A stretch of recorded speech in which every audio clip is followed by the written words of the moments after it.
ఇది కదా ఆఫర్ అంటే ఇప్పుడు ఎంత కొంటే అంత ఫ్రీ. విఆర్ఆ fine silver jewellery, Jubilee Hills check post, Hyderabad.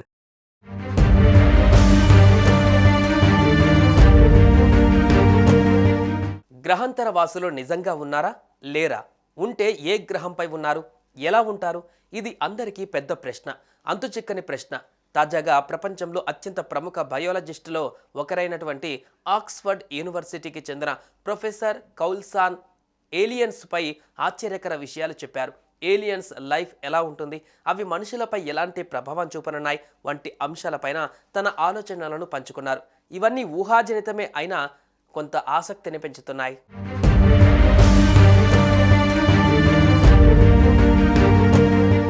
Oxford యూనివర్సిటీలో పనిచేస్తున్న బయాలజీ ప్రొఫెసర్ కౌల్సన్ ఏలియన్స్ పై విస్తృత పరిశోధనలు చేశారు.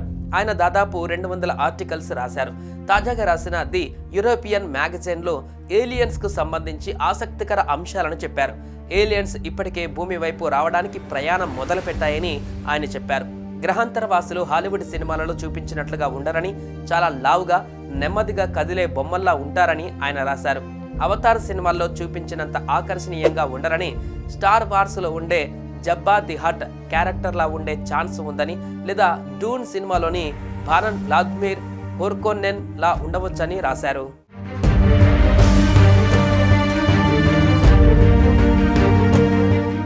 గతంలో అమెరికా సిఐఏలో కీలక బాధ్యతలు నిర్వర్తించిన మెక్ మోనిగల్ కూడా ఏలియన్స్ పై ఆసక్తికర వ్యాఖ్యలు చేశారు. 1980లో మెక్ మోనిగల్కు ఒక ప్రదేశం గురించి అధ్యయనం చేసి దాని గురించిన వివరాలను నివేదికగా సమర్పించాలని సిఐఏ ఆయనను ఆదేశించింది. ఆ పని చేస్తున్న క్రమంలో ఆ ప్రదేశంలో మనిషి పోలిన జీవాలు ఉన్నట్లు ఆయన గుర్తించారు. వాళ్ళు మనకంటే చాలా పొడుగ్గా ఉండి ఏదో తుఫాను కారణంగా ఒక పిరమిడ్ లాంటి కట్టడంతో తలదాచుకున్నట్లుగా ఆ ప్రాంతం భూమిపై ఉందని అనుకున్నారు. కానీ అదే నివేదికను పరిశీలించిన నాసా ఆ ప్రదేశం అంగారక గ్రహంలో ఒక ప్రాంతాన్ని పోలి ఉందని నిర్ధారించారు. దీంతో అంగారక గ్రహం పైన గతంలో ఖచ్చితంగా జీవం మనుగడ సాగించిందని మెక్ మోనిగల్ విశ్వసిస్తున్నారు. ఇదే విషయాన్ని ఆయన తాజాగా అమెరికన్ ఆల్కెమీ పోడ్కాస్ట్లో వివరించారు.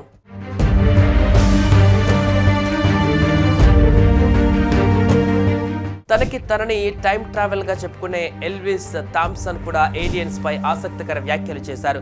సెప్టెంబర్ 1న ఛాంపియన్ అనే గ్రహాంతరవాసి భూమిపైకి వచ్చి 12,000 మంది మనుషులని భద్రత కోసం మరొక గ్రహానికి తీసుకువెళ్తుందని చెప్పారు. అలాగే సెప్టెంబర్ 19న అమెరికా తూర్పు తీరాన్ని శక్తివంతమైన తుఫాన్ తాకుతుందని, నవంబర్ 3న నీలి తిమింగలం కంటే 6 రెట్లు పెద్దదిగా ఉండే సముద్ర జీవిని కనిపెడతారని అన్నారు.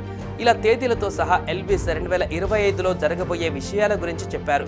తాను భవిష్యత్తులోకి టైం ట్రావెల్ చేసి ఈ విషయాల గురించి చెబుతున్నట్లుగా ఎల్విస్ ఒక వీడియోలో చెప్పాడు. ఇక మరోవైపు ప్రసిద్ధ జ్యోతిష్య నిపుణులు బాబా వంగా నోస్ట్రాడమ్స్లు 2025కు సంబంధించి తమ అంచనాలను గతంలోనే వెల్లడించారు.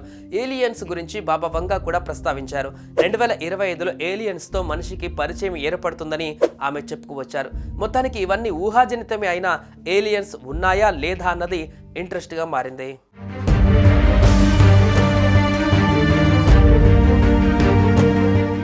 సుమన్ టీవీలో మీ పర్సనల్ అండ్ బిజినెస్ ప్రమోషన్స్ కోసం కింది నెంబర్కి కాంటాక్ట్ చేయండి.